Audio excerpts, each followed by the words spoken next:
just the fact that, well, you're on an island, it's extremely windy, it's all sloped. Everything is extreme slope. And it's not, I mean, they've had vineyards there forever, but it's not as manicured, as a lot of vineyards that you see. I don't think they can get machines there at all. There are no machines. Okay. It's all hand labor.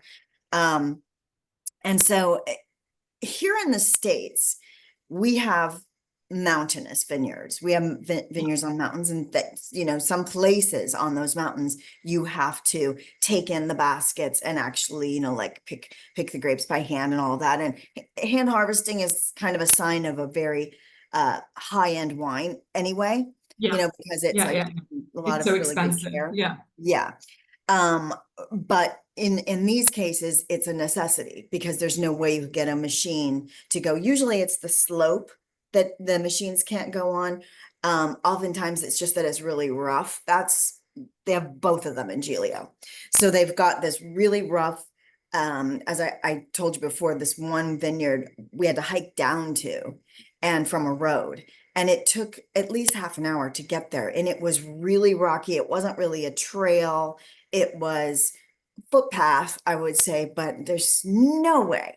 I don't think you could get a machine on that ground. I mean, it would have to be like an ape, and it wouldn't be smooth enough for it. But then the other problem is that because you're on an island, obviously the sun is very intense and it's extremely windy. So what they've had to do to compensate for that is talk about the water in a minute, just the wind. They grow the vines very short. The plants are grown very short, close to the earth. And then they put like cane stakes in the ground, like bamboo cane, and like in an X, and then they tie the vines to it. And even then they're like, they're Yeah. falling over. It's amazing that they get any fruit at all. It truly is amazing. And then they have a huge lack of water. So they're doing all of these, what you do when you can't irrigate. And I mean, they do irrigate a little bit. It's just it's difficult. It's difficult to irrigate much. They're not anti-irrigation. They do irrigate in the beginning, like when the plants are babies. Yeah. Yeah, just to get them growing. And if there's really an issue, they will irrigate. They can irrigate. It's just that it's almost like it's very difficult. It's very difficult to do irrigation there. So that is the heroic vineyards that I to me, that's the epitome. So can I ask you something? On the ones in Giglio, what were the grape varieties? Ansonica, Ansonica is the main one. Okay. Ansonica is Okay. really the main one. What else? There's an Ansonica, like a red, and then there's a white. Okay. There may have been a little Vermentino. I think there was a little Okay. Vermentino, but Ansonica is really, really the one. Okay. That's Yeah. interesting. Because Which I is in feel Zolia, remember? It's in yeah, Zolia. In yeah. Sicily, they call it in Zolia. Yeah, so Inzoglia is considered, so Inzoglia I think is one of the ones also in Pantelleria, which is another Yeah. form, as you know, of heroic viticulture. And with the Inzoglia, one of the biggest issues that they have is also, it's exactly the same stuff. So it's linked to the wind, so that they keep the plants very, very small. And they also obviously have a huge problem of drought. So they have the way in which the plant is curated, let's say, is to have this little moat around it so it collects the water. And also just really low yields, right? I mean, really big Really distances. low yields. Yeah, between one vine and another. And Pantelleria, kind of, if you're looking for the poster child in Italy of a heroic viticulture. So in northern Italy, it's probably Valtellina. So in Valtellina in Lombardy, it's where they make, I mean, it's the Nebbiolo grape, which is the indigenous grape of there. And again, just incredibly steep hills, which makes mechanization in any form of harvesting really difficult to do. But people say that it makes some of the best expressions of Nebbiolo that you can get, basically. And then the Cinque Terre, which is a place I've never been to. And I have to What? say, it's on my list. I've never been to Cinque Terre. And it's, Wow. I know, no, I've never been. And one of the things that I, when I was reading a little bit about this, is that is really what's considered one of the big examples of heroic viticulture, which is exactly what you've talked about as well. The fact that because they have these terraces that are man-made, because I mean, basically it's like this, and then they've managed to kind of make these man-made terraces with the rocks. And it's just, they just keep enough space to put like a monorail on it so that they can put the grapes into that. And I mean, it's extraordinary. But this is how they basically managed to keep this viticultural practice going. And it's kind of supporting these local communities who can't really do much else with the land, to be honest. That is so interesting about Cinque Terre. I've been there several times because it's, a very American tourist thing to do when you're in Italy. I've done it, like I've walked the whole thing. I've taken a boat along. I've then just gone back and gone to like the towns. And I've never thought of it as being like, but of course there are vines everywhere in Italy, but I've never really thought about what are they growing there? So, if I remember correctly, let me have a quick look.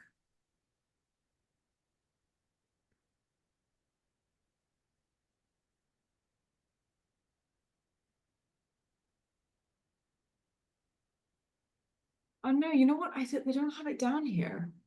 That's okay. I just wonder because in my story that I did on dry farming, one of the Italian winemakers that I interviewed said that they're lucky because they plant Sangiovese, which does very well in hot weather and I without wonder if it is water. that, or they have their own name for it. It could be. So this was something when I was doing research for this that came up a lot, is where you have heroic viticulture, very often it is associated with an indigenous grape. So, for example, in Val d'Aosta, in the north, it's a Prière Blanc, which obviously has a French name because of the historical past and belonging to France. But that is the one that they have the biggest expression of what they call Prière Blanc. I said before, Pantelleria was Inzolia. It's not. Sorry, it's Dibibo. Dibibo, and again, Vivo, yeah. yeah, and it's an indigenous grape of there. And then it's actually, when you even go more broad than Italy, there's lots of different places that, again, it's heroic viticulture and the indigenous grapes. So if you look in Santorini in Greece, it's Assyrtiko, which is their indigenous grape in Santorini. And again, it's, these images, it looks beautiful. We have to do Greece one year. But Yes, that is fascinating and yeah. such a great point that it's where they have the indigenous grapes. Of course. Of Of course, course it is. we figured Because it that's how out. they survive, because they're so Yeah, remote. exactly. They're And they so haven't remote. pulled them out to put in cab. They're so remote. They're so well adapted through, literally natural Yes. selection and evolution over time. And that, there's the argument that they're perhaps so difficult to get to that, as you said, they weren't the easy grapes that people, when they were planting all these international grape varieties, they just didn't bother trying to change those ones, Yeah. And so Mhm. we still have this expression of these really amazing grapes. It's Gosh, really incredible. that's a great, great Yeah, point. Really good. Zabibo has another name. What is it? There's another name for Zabibo. I'm sure there is. I Because don't I, know. I remember looking at this and thinking, I don't care what the other name is. I'm going with Zabibo because I like saying Zabibo. It's a fun word to say. It's true. It is. It's a good one. I can't remember. I I really have to tell can't. you though, speaking of these different like terracing things that you're talking about and the different trellises, I saw the most fascinating one a couple of weeks ago. I was doing a story on, well, it was after I'd submitted the dry farming story, but I was talking to a winery, and I'm obsessed with dry farming now. So of course I was asking them, and they said that they actually, when they got the permit for growing, making new vineyards in a certain area, they could only get it with the understanding that they could not increase any of their water usage. So they had to get really creative, and they decided to dry farm that block of Chardonnay. And what they did as part of the dry farming to help the grapes, because Chardonnay, they essentially, I don't know if you've ever seen this, and I'll have to upload a picture of this in this video, but it's called tulip trellising is one name for it, but they Okay. take the branches from the bottom, like kind of below the fruit, and they bring them up to the top, and they have like a stake in the middle, and then they tie these vines to the top, so it looks like A a tulip. topiary. It looks like a That's tulip. They say so tulip. I'm telling funny. you, it looks like a topiary. It looks like they are the most beautiful vineyard section that you could imagine. Little topiaries, the whole area, because that protects the fruit from the sun, from Yeah, of sunburn. course. Yeah. So that's part of one of the things that they do. And Another how, little, what was the impact? Because then they could like compare their Chardonnay from dry farming and they say the non-dry farming. quality is so much better. Because Really? Oh, when you don't have all the watering, it makes the vines stronger. It makes them, kind of fight to get the water, and yeah, it produces smaller berries. So the yeah. smaller berries have a higher juice or skin to juice ratio. Yeah. So that's where you get a lot of concentration. Um, in my story on dry farming, one of the people that I interviewed said that he's like the son of the original winery owner. And so when he was learning about wine, everything, he went to Champagne on his honeymoon, and he was talking to producers there. And one of the producers asked him if they were irrigating. And he said, yes.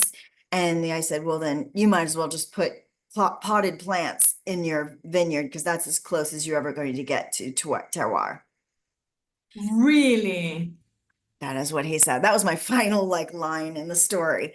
It's really interesting. So this guy came back and he was like, okay, that's it. We're gonna go dry farming. And they switched over to 80% of their, and Yeah. they've got a lot of acreage. They were able to switch over 80%. He said the other 20, it's not possible. It's kind of like their heroic vineyard types. It's very hard to get to. You have to have certain components to make it work right to do dry Right. farming. There has to be, like he said, where those vineyards are planted, there's bedrock that's impenetrable. So if you don't have fractures, at least in the rock, there's nowhere for the vines to go to get down to, Wow. yeah, to the Wow. depths. So So he said, interesting. yeah, there are just certain areas where it's not going to happen. I interviewed someone else who said that their vineyard is on a riverbed, which has always been a real positive in their mind, because they have there's access to some water down there, but it has like a hard pan. I guess that's just like a layer where it just becomes like rock. It becomes like rock. And because of that, like the old riverbed, and because of Okay. that, they have to use a short rootstock. So that short rootstock can't grow down, and it could never penetrate that pan anyway. So they were saying that when they get to the point where they're replanting, they will try to get longer rootstock that could potentially grow sideways and grow out to get water, because they do Okay. want to try to Okay. lessen their Yeah. irrigation. So, anyway, yeah, that's Creative ways, right? I find it fascinating. I find Yeah, it it is fascinating. fascinating. I completely agree. And then Um, this might be just a little bit off topic, but I have to say this might be a topic for future, but it might just be something that fits in this category. I visited a newish wine region last week for a couple of days. It's called okay. Lake County. It's like north of Napa and Sonoma. So rural, so volcanic. It's kind of like maybe how Sicily used to be when they were just making bulk wine and then Mhm. selling it other Okay. places to mix in. That's what Lake County is known for. That's what it has been historically. But there are winemakers there that are doing their own thing.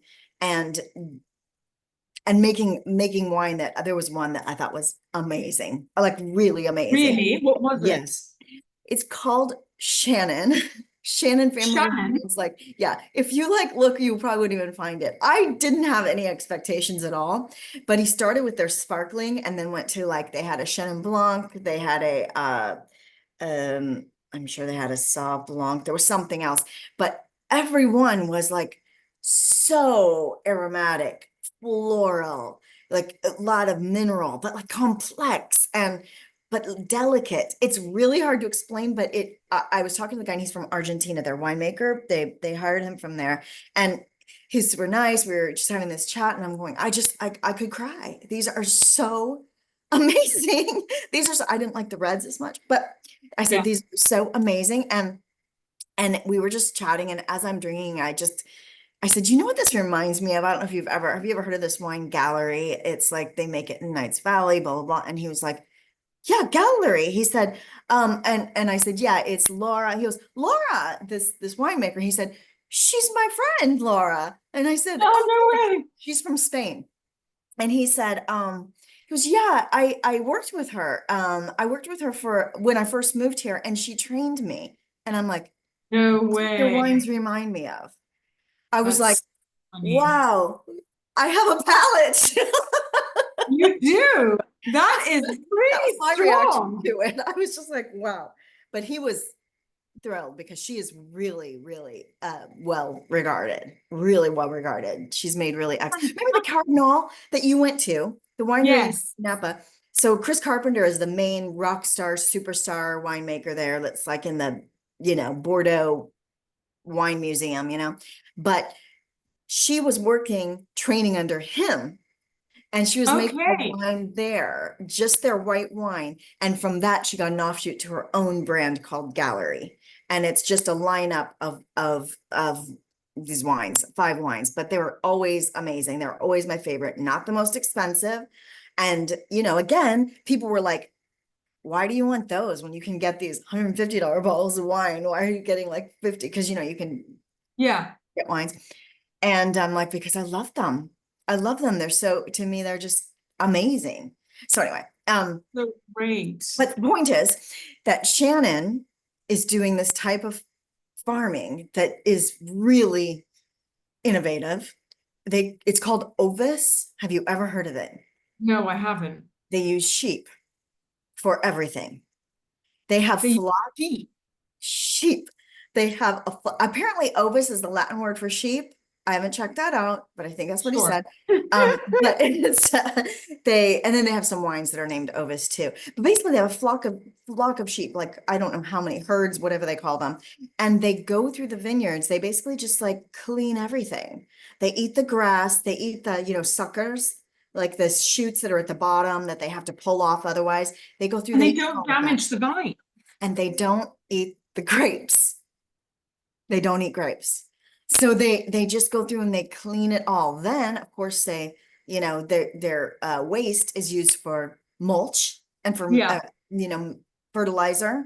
Yeah. Yeah. And Yeah. then they're also making cheese from, it's like a real full circle situation. They said they haven't done any meat yet, but that they're looking into doing that at some point, which kind of makes me sad, but I guess it's better than just, the alternative. Um, but anyway, it's really interesting. And then now they're starting to rent their sheep. So they're taking their like herds of sheep to people's vineyards that are paying them to have like it's so natural. It's just such a natural That's thing. incredible. And I just wonder if that would work on heroic vineyards, bringing it back around. I mean, and sheep go, and this is my ignorance when it comes I to don't know animals. either. They go on such steep hills. I mean, I know there are goats. You know that those pictures you Goats see, can. yeah, and you've got the goats there. But that is so interesting. I wonder if anyone does it here. Oh my God, you've sparked my interest now. I Yeah, need to check it look out. it up. Well, I know that they've used goats before, like for vineyards for the same thing, but goats eat the grapes. So there's an issue there. And they're more destructive, I believe. Goats are more So destructive. okay, with sheep. Okay, I'm gonna look into this. I'm gonna look into this. That is so Yeah. interesting. So I think Great. that's, yeah, I was really interested. I was really impressed by that. And I was really Wow. impressed by them because it's kind of like how I think it's going to be in Languedoc. Young guys kind of given a little bit of free rein, doing what they want to do. They're like, yeah, we want to focus on all the light wines. We want to do, and I told them about Frappato, and they're like, Yeah. oh, writing it down. So we want to check it out. So, but their ownership is still like very invested. Like they've got all these vineyards to like the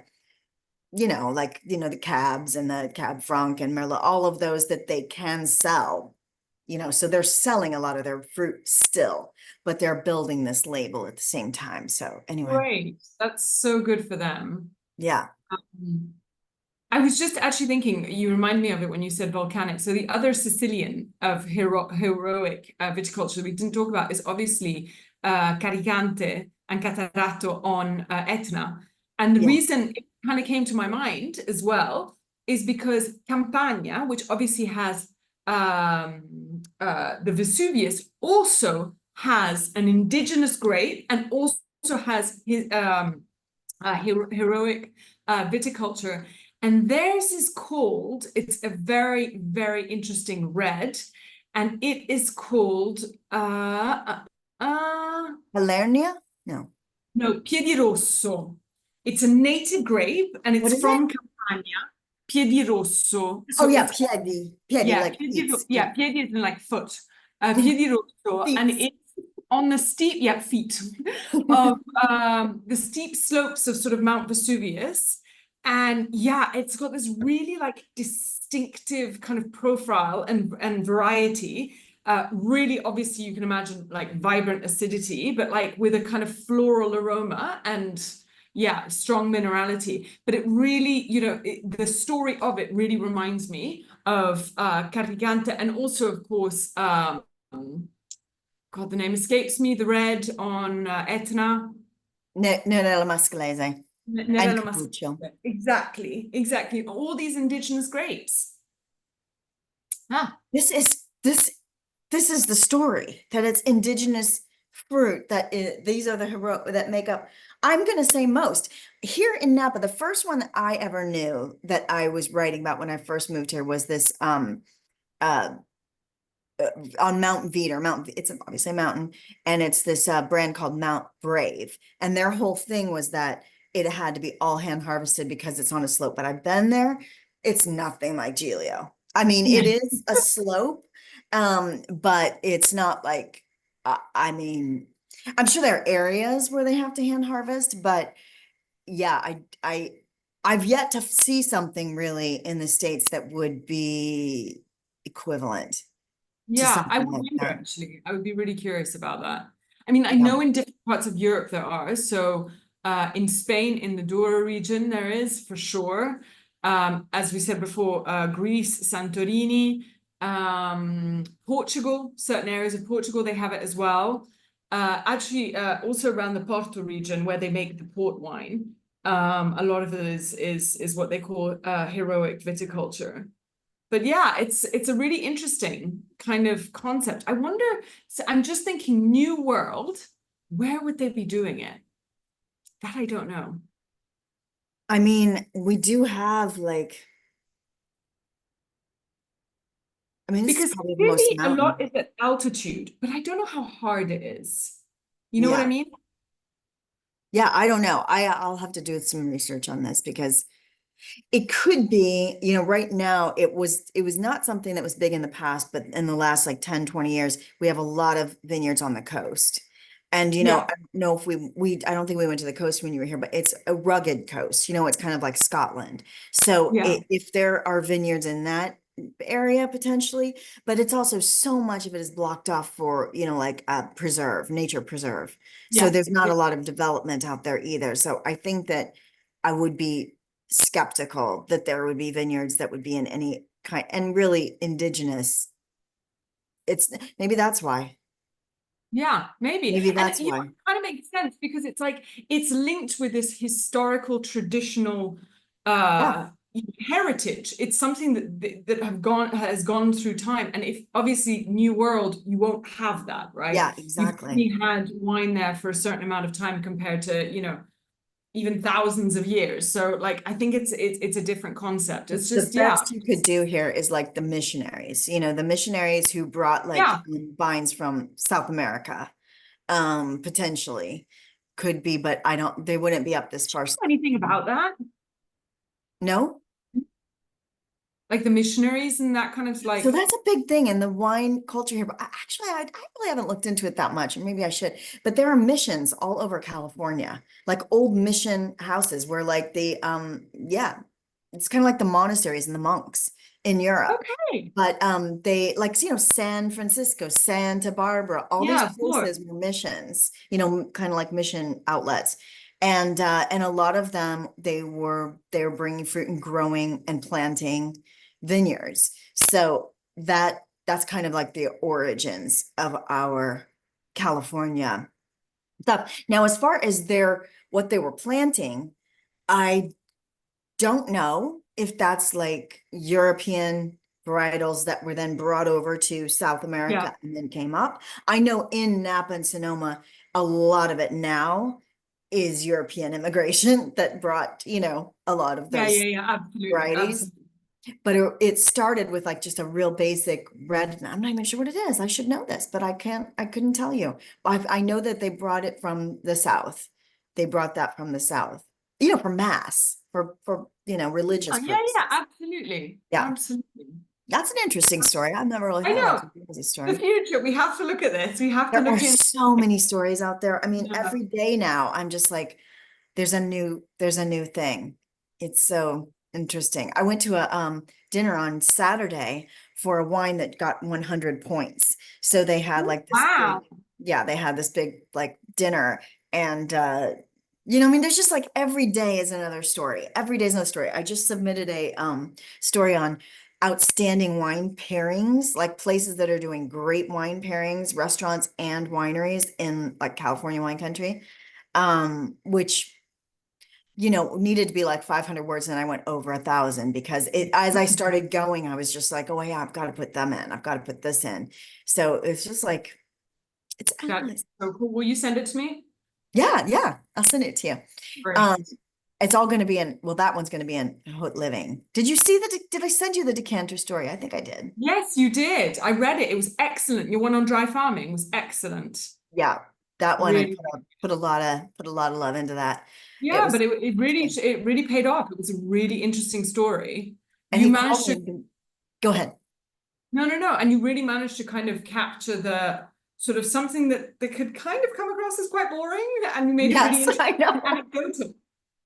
No, Really boring. It could really come on. I don't like the sorry, Clive, but I don't really like the title that he gave it. I had a different title which I can't remember what it was, but anyway, but I thought the title was really boring. It wouldn't necessarily draw me into it. yeah, But that's what they do. the They do story was great. in the end. But he called me that editor the week after because there's a big issue which could be a topic, but really won't relate to you as much. Apparently there's an issue with bulk sales in wine, where people that Okay. were growing these like really high quantity um, varieties, that they would sell to like the big wineries to mix in and all that kind of thing, they are not able to sell their fruit. No, I know. They're I, like, I mean, it's a terrible time to be in bulk right now. There is yeah, a massive crisis. In Europe, it's the same thing. this is our next topic because that's a good one. Yeah. That's a big one. No, no, I mean that we can definitely do. And it's part of a lot of the same things that we've already touched on when we've talked about these things, which is this idea of the consumption of wine going down and trends in consumption also changing. With younger generations, people are drinking less and better quality. And so you've got all of these, high yield wines that no one can shift. No one Yeah. knows what to do with them. And in Italy, for a long time, it was considered between France and Italy, it was much more of a kind of French problem, especially Bordeaux was really associated with it. But now they've got the same problem in Italy. They just don't know what to do with it. And what varieties would you say are the So for name. this, I would have to do research because I literally just read it 2 days ago on a thing. It was a guy who was writing for Tannico, who basically said like red wine, like cheaper red wine sales in Italy are in free fall. They just don't know what to I do with mean, them. if I had to guess, I'd say Nero d'Avola Primitivo. Well, I that's what I would say as well. But even cheap end, Chianti's, Yeah, it maybe, but they're not a good I guess. mix thing, as much as, but yeah, I mean, the actual, I think here it's Yeah. cab, maybe Chardonnay, because people do have in the past planted a lot of Chardonnay and it's still sold, but I think it's not as popular as it once was. It's not along the same lines as what it used to be. So maybe, I don't know. I don't know the percentage, but I know cab probably makes up, if I had to guess, what, 80% of our vineyards? I don't really know, but it's 60 at least, I would say. Everyone Yeah. has a cab. So, be interesting to find that out. So that'll be our next topic.